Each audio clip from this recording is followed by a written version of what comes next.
I'm Serenity and this is my channel, and welcome back to another Holiday Misconducts. Today we're joined here by Clover. There he is. He is knocked out, so I'm not moving him. Also, my bedroom door is open, so the sound might be a little off, and a bunch of my dogs are sleeping on the floor right here. So today we're actually going to be talking about Father's Day and a bank heist that happened on this holiday. Before we go any further, I do want to mention there are timestamps down below. Please use them. Please, I take the time to write them out. Please use them. If you don't want to learn about the holiday history, skip right to the case. I get comments like that, and I literally say in the beginning, hey, there's timestamps down below. So if you're not listening to that in the first 20 seconds, I can't help you there. So now let's get into the video. Holiday Misconducts is a series on my channel where I talk about major holidays, their history, and how they became a holiday, and a few crimes that were committed on said holiday. So today we're talking about Father's Day, obviously, and one crime that happened on that holiday. I know Father's Day passed, but if you were here last week, you know my schedule changed. Also, before we go any further, my hair is brown. It's been brown for a long time. You just haven't seen me in a while. Last week's video was pretty old, backdated film. Before we begin, I do want to give a few trigger warnings for the following: murder, gun violence, and a robbery/massacre. Buckle up, grab a blanket, grab a snack, a drink, and let's get into the video. The history of Father's Day is actually not as interesting as the history of Mother's Day, like at all. It's really kind of boring. You see, basically, in layman terms, men saw that women were getting the basic recognition and one day off a year and said, you know what, fuck them. We deserve a day to be celebrated too. Even though in the early 1900s, many men didn't do any of the actual homemaking or raising of their children, nor any household chores, you know, y'all, they didn't do that. The initial campaign to celebrate United States fathers did not meet the same enthusiasm as Mother's Day did. According to one florist at the time, and I quote, fathers haven't the same sentimental appeal that mothers have. So on July 5th, 1908 in West Virginia, a church sponsored the nation's first ever explicitly day in honor of fathers, a Sunday sermon in memory of the 362 men who had died the previous December in explosions at the Fairmont Coal Company mines in Monograph. But it was a one-time promotion and not an annual holiday. The next year in Spokane, Washington, a woman named Sonora Smart Dodd, who was one of 6 children raised by a widower, her father, tried to establish the official equivalent to Mother's Day for male parents. She went to a local church and the YMCA, local shop owners, and government officials to drum up some support for her idea. And she was actually really successful. Washington State celebrated the nation's first statewide Father's Day on June 19th, 1910. Her reasoning behind the campaign holiday was actually really admirable because she was raised solely by her father. Slowly, the new holiday spread. In 1916, President Woodrow Wilson honored the day by using telegraph signals to unfurl a flag in Spokane, Washington, when he pressed a button all the way in DC. In 1924, President Calvin Coolidge, who I totally forgot was president in the first place, urged state officials to observe Father's Day as a holiday. At this point, it wasn't put on calendars or like a day off, even though it was celebrated technically on Sundays, because it wasn't pushed yet. That would come on very later. In modern times, the day honoring Father's Day is celebrated in the United States, the United Kingdom, Canada, India, and a number of other countries around the world on the 3rd Sunday of June. In other countries, especially in Europe and Latin America, fathers are honored on St. Joseph's Day, a traditional Catholic holiday that falls on March 19th every year. Now, the new holiday didn't come without some protests. Many men actually held disdain for the day. As one historian writes, after the introduction of the celebration, many men scoffed at the holiday and its sentimental attempts to domesticate manliness with flowers and gift giving, or they derided the proliferation of such holiday as a commercial gimmick to sell more products, often paid for by the father himself. AKA it was toxic masculinity and macho-ness and a little bit of capitalism. During the 1920s and 1930s, a movement arose to scrap Father's Day and Mother's Day altogether and favor of a single holiday called Parents' Day every year. On Mother's Day, pro-Parents Day group rallied in New York City's Central Park as a public reminder. Said Parents' Day activist and radio performer Robert Spear said that both parents should be loved and respected together. Paradoxically, however, the Great Depression derailed this effort to combine and decommercialize the holidays. Struggling retailers, advertisers redoubled their efforts to make Father's Day a second Christmas for men, just like Mother's Day is a second Christmas for women, promoting goods such as necklaces, hats, socks, pipes, and golf clubs, tobacco, and other such sporting goods, and of course greeting cards and flowers. So good old capitalism again. When World War II began, advertisers started to argue that celebrating Father's Day was a way to honor American troops and support the war effort. By the end of the war, Father's Day may not have been a federal holiday, but it was a national institution. So we definitely threw in a little military propaganda in there. In 1972, in the middle of a hard-fought presidential re-election campaign, Richard Nixon signed the proclamation making Father's Day a federal holiday, finally after over 60 years since the very first celebration in Spokane, Washington. Today, economists estimate that Americans spend more than $1 billion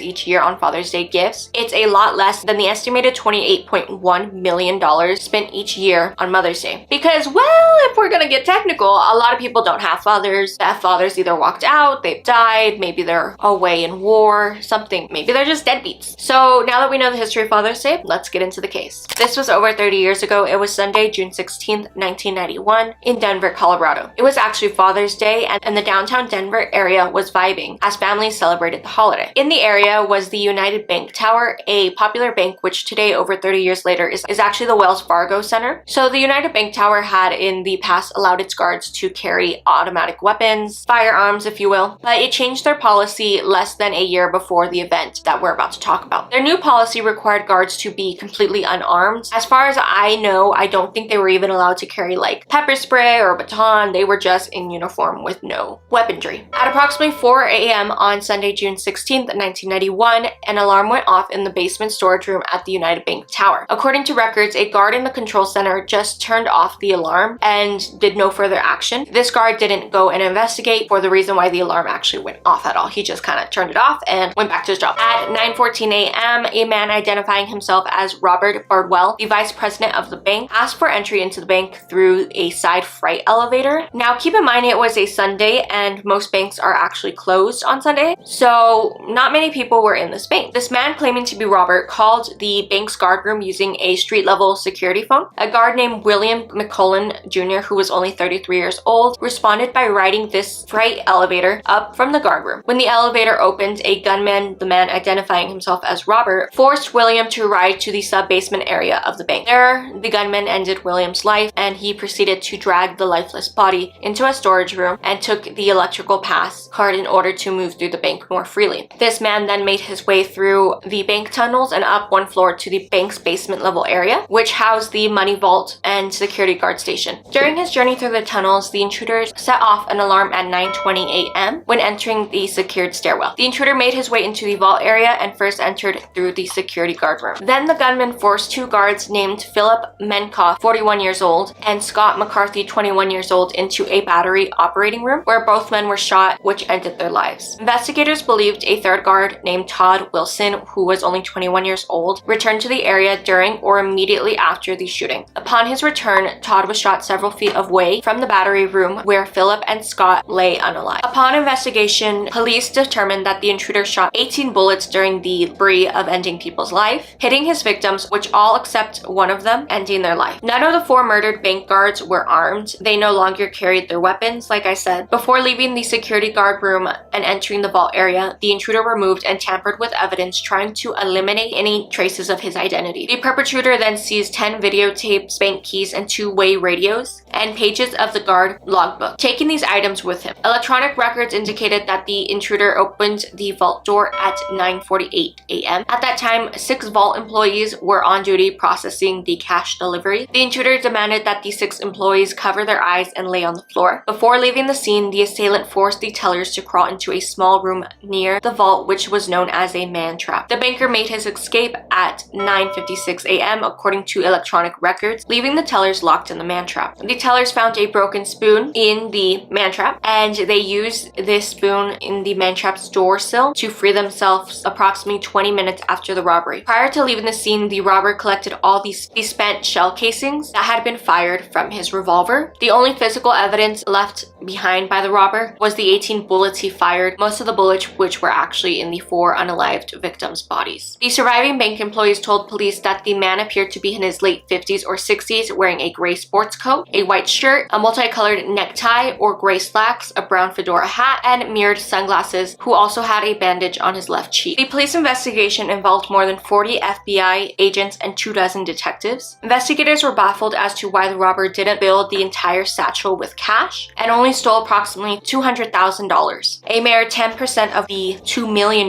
available in the bank vault. They also didn't understand why he ended the lives of 4 guards but left the other 6 bank employees unharmed. Since Since the guards were unarmed and did not present any real threat than the other employees at the scene, they were no more threatening than the other employees at the scene. Police quickly determined the man could not have been Bank Vice President Robert Bardwell, the name the robber used to gain entry into the freight elevator, as the real Robert Bardwell was vacationing in the mountains with his family at the time. From the beginning of the robbery investigation, authorities suspected that the killer was associated in some way with the bank. There were also suspicion that the robber may have been a police officer due to having fired 18 rounds, a standard load carried by officers on duty. Lastly, the theory that the robber had to have known about the bank guard no longer carrying firearms rule. Investigators questioned current and former bank employees until narrowing their search to a man named James King, a retired Denver police officer and a former guard at the bank. After retiring from the Denver Police Department in 1986, James King worked part-time as a guard at the bank between 1989 and 1990, leaving the job 10 months before the robbery and during the time that the no firearms rule went into play. James and his wife had declared bankruptcy a year after he retired from the police force and still had a substantial amount of debt in 1991, including $25,000 in credit card bills. This gave him a reason as to rob the bank he used to be a security guard for. James King was arrested on July 4th, 1991, 20 days after the robbery. A search of his house found no physical evidence connecting him to the robbery. The only suspicious things found in his house were a detailed map of the bank building interior in a folder marked plans and 5 phony ID cards containing James's pictures with different aliases. These fake ID cards would be dismissed by a judge and not included in the evidence during his trial, on grounds that it was never established that James King had ever used them in any illegal activity, nor could they be connected to any way to the robbery and murders. Soon it was time for the trial. A jury of 7 men and 5 women and 2 alternates were chosen on the morning of May 19th, 1992, almost a year since the crime, and the trial started that very same day. The prosecution laid out their case first, and it went like this. Denver Deputy DA Bill Buckley led the prosecution against James King. The prosecution contended that several pieces of circumstantial and eyewitness evidence pointed to James's role in the bank robbery crime. The arguments presented by the prosecution included 5 of the 6 surviving bank employees identified James King as the robber. However, they only picked him out of a photo lineup on the second viewing after the police had drawn a hat and sunglasses over the faces so they could resemble what exactly the robber was wearing. A map of the bank building interior had also been found in James King's house inside a folder labeled plans, like I said. James also had carried a .38 Colt Trooper as his service revolver when he was a police officer, which he kept after his retirement and had also used as his duty weapon when he worked at the bank. It was the same type of weapon used in the crime. Police had not found the weapon in James's house, however. When asked where it was, James claimed that he had disposed of it because of a cracked cylinder in the barrel. Police also did not find James's Denver Police Department issued gun, belt, or speed loaders in his house. He claimed he had gotten rid of them since he no longer needed them after leaving his job as a bank guard. When asked why he did not return them to the Denver Police Department when he retired, James said it was because no one at the department had told him he had to bring those items back. Like I mentioned earlier, James was also a former employee of the bank, and thus allegedly he understood the security systems. James King also shaved his mustache after the robbery was committed. James also purchased a larger safety deposit box the day after the crime. For what reason exactly? Well, FBI agent Lloyd Culbertson testified that the stolen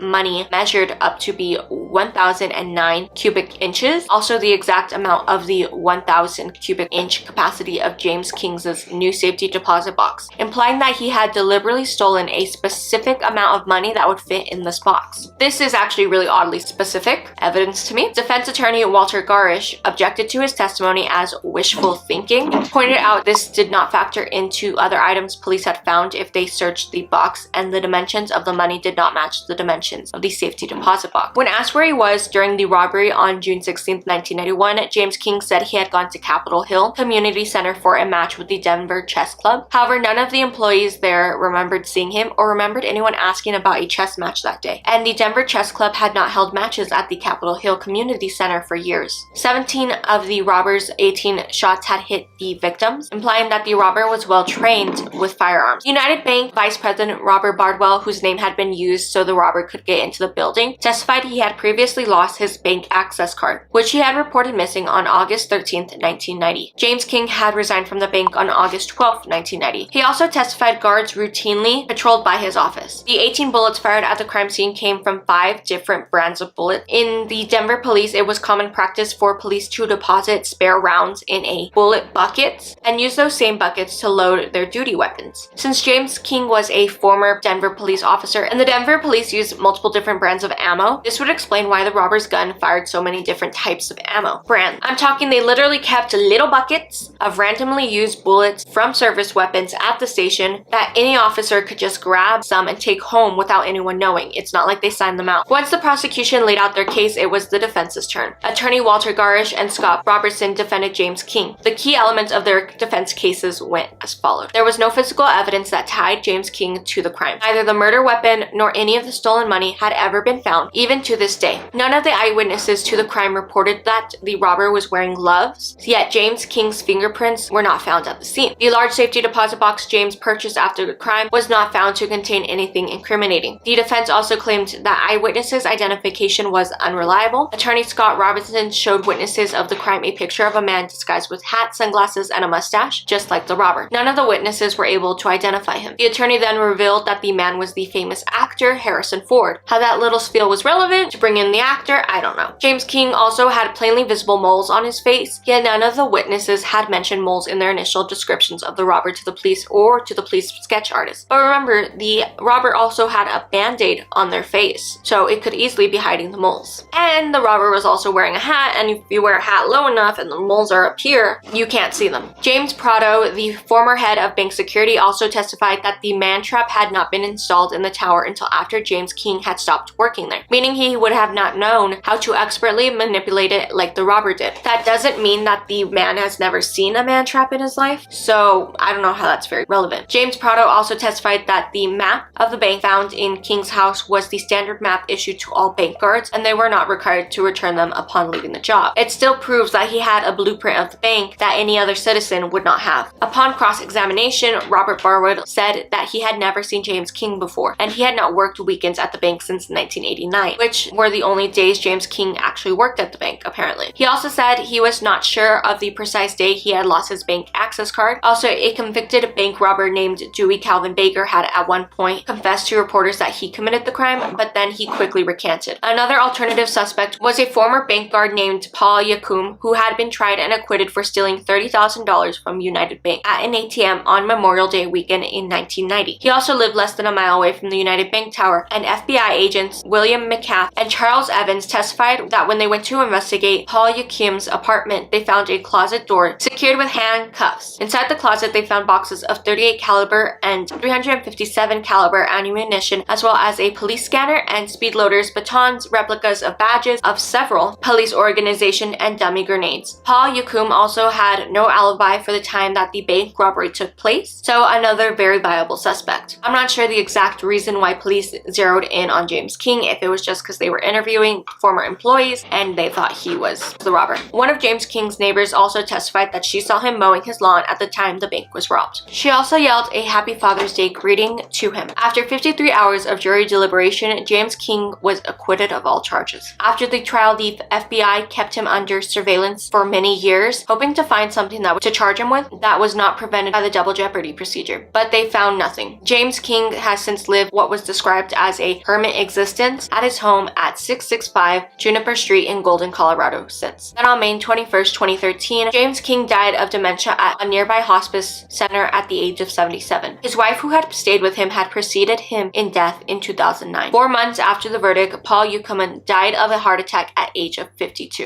In 1997, James King's attorney, Walter Garnish, along with Phil Goodstein, published a book about the case titled Murders in the Bank Vault, The Father's Day Massacre, and the Trial of James King. So he profited off of his client's case writing this book, which I don't believe he asked James for permission for. No one has ever been convicted of the Father's Day Massacre, and we very well may never know who actually committed the crime of United Bank. That $200,000 has never been found to this day, and we probably will never know who killed those 4 security guards in cold blood. So that is all I have for this case. Let me know your thoughts and opinions down below. I do want to say that $200,000 in 1991 would be worth about $446.5 thousand today. So it's not enough money to live off of for the rest of your life like that if that man was really young when he was robbed the bank. That's all I got for you today. Don't forget to like, comment, and subscribe. Follow me on my social media that is linked down below if you want to. As a palette cleanser, like always, the doggo picture of the day is this picture of Pauline contemplating her life choices. Yeah, at 6 in the morning. Alright, love you, mean it, kisses, don't do anything stupid, and I'll see y'all next time.